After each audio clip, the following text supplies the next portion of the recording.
Hey guys, Tom here from the Investing with Tom YouTube channel. Welcome back to the channel. If you're new here and enjoyed today's video, be sure to hit subscribe. But for now, let's get into it.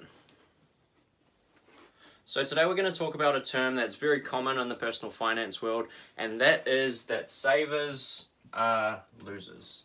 It's something that's often quite misinterpreted in terms of what that actually means. So we'll get into it and hopefully give you guys some kind of practical takeaways about saving money and investing money as well. So the term savers are losers came from Robert Kiyosaki. If you don't know who Robert Kiyosaki is, he's the author of Rich Dad Poor Dad, very famous personal finance book. I think probably by far the best-selling personal finance book in history. And the reason that Robert Kiyosaki says that savers are losers, I guess, can be misinterpreted quite quickly if you don't get the explanation that follows that.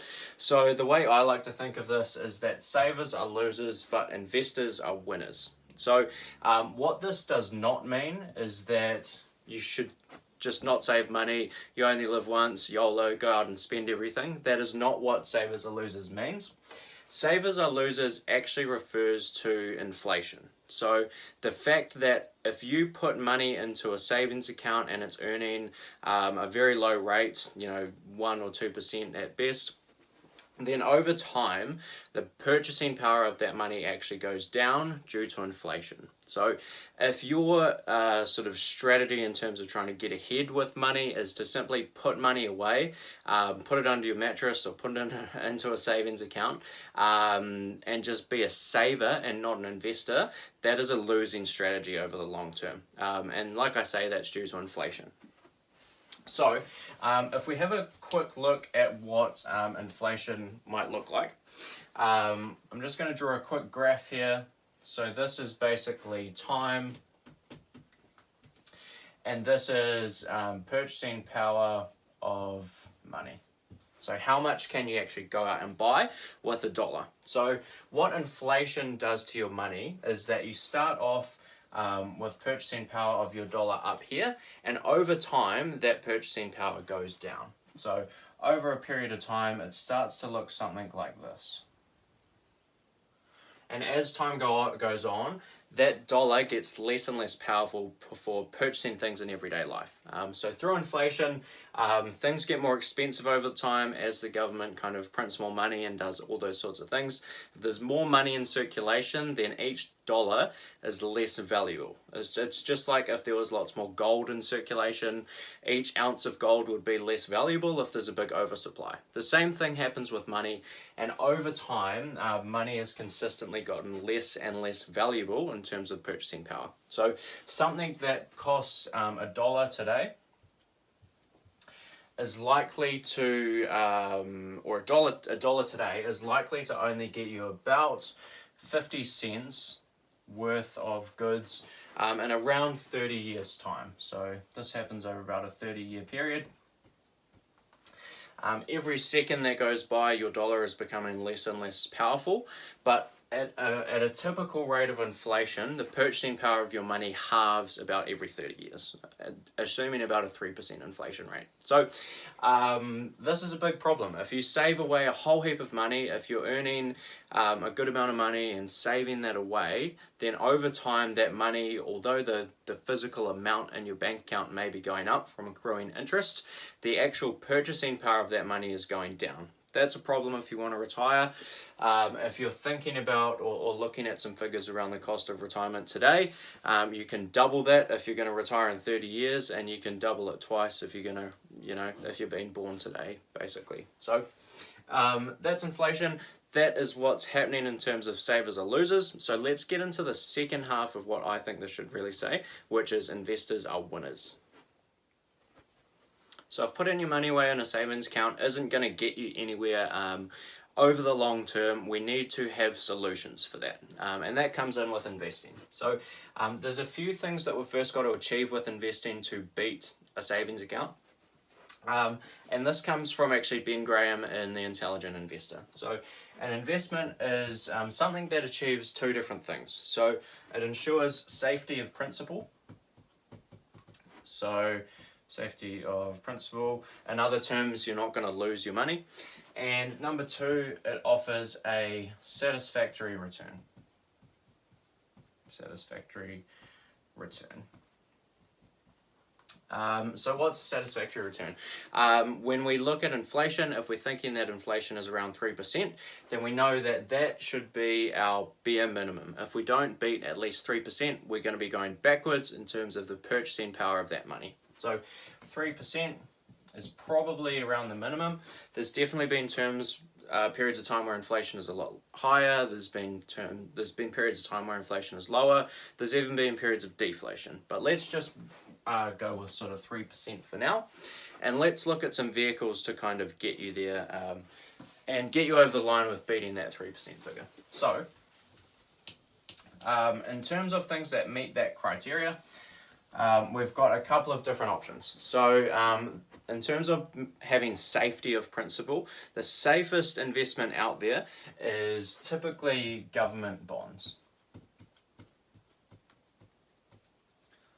Government bonds. So if you don't know what a bond is essentially when a company, or in this case the government, issues debt. So if you go ahead and buy a government bond, essentially you've loaned the government your money and they are going to pay you an interest rate on that money. So there's something that's really powerful with government bonds versus corporate bonds or bonds from companies, and that's the fact that governments have a money printing machine. So if the government ever gets into trouble and can't pay you, they simply run out of money, they can literally go out and print money to pay you. So this is by far the safest investment out there, and it's literally called the risk-free rate in a lot of terms. So at the moment, interest rates are quite low, and the returns you're going to get on bonds are quite low as well. You're actually going to struggle to beat that 3% inflation rate, unfortunately. So that brings us to option number 2. And I'm not going to go through the massive range of investment options today. I'm going to go through the main ones that I'm kind of looking at. So the first one is government bonds. At the moment, that's a no-no for me. The returns are just too low. So the second one is the stock market. So, don't run away and get scared. Whenever you mention the stock market in general life, that's often something that concerns a lot of people if they don't have much kind of experience with the stock market. They see it as very risky because it goes up and down quite dramatically over quite short periods of time. But if we focus on the long term for a second, if you're a long-term investor, which I hope you all are, then over the long term, the stock market has historically been by far the best vehicle to grow your wealth. So a typical stock market return is around anywhere from 8% to 10% per year. So in real terms, after we take off inflation, if we take off 3%, we're looking at probably a 5% to 7% sort of real gain in our money and in the purchasing power of those dollars as well. So 5 to 7%.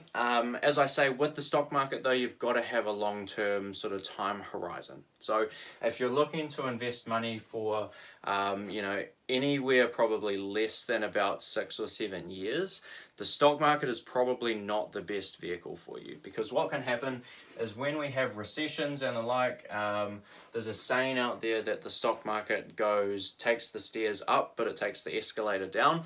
So we can see quite dramatic drops in the stock market. It's not uncommon for every 5 to 10 years for us to see 40 or 50 or 60% drops in the overall market. And obviously if you're investing in individual companies, you can have those companies go right to zero as well. So the stock market is a more volatile vehicle, absolutely, but over the long term, it's generated by far the best returns. So those are a couple of options. If you've read Rich Dad Poor Dad, you're probably going to be a bit interested in real estate as well. Rental real estate can generate good returns as well, but it really depends on the price you pay for those homes and the kind of income you're getting. It also depends on whether you're using debt and leverage and that sort of thing as well. So I'm not going to get into that today, but the basic gist of this video is that you need to be beating inflation. Inflation will eat away at the purchasing power of your money over time, and it's something you should really pay attention to. It's sort of a silent killer. It's slowly eating away 2 or 3 or 4% of your purchasing power every single year, and when you compound money down, it can do dramatic things over a long period of time. So be sure to make sure you're aware of inflation. Be sure that you're looking for investments that beat inflation at a minimum. Savers or losers doesn't mean go out and spend all your money. Saving is a great habit. The more money you can save and the more money you can invest, especially, the better off you're going to be over the long term. So I hope you enjoyed today's video. I hope you all got something out of it. If you did, be sure to hit like and hit subscribe, and I will see you in the next one. Cheers.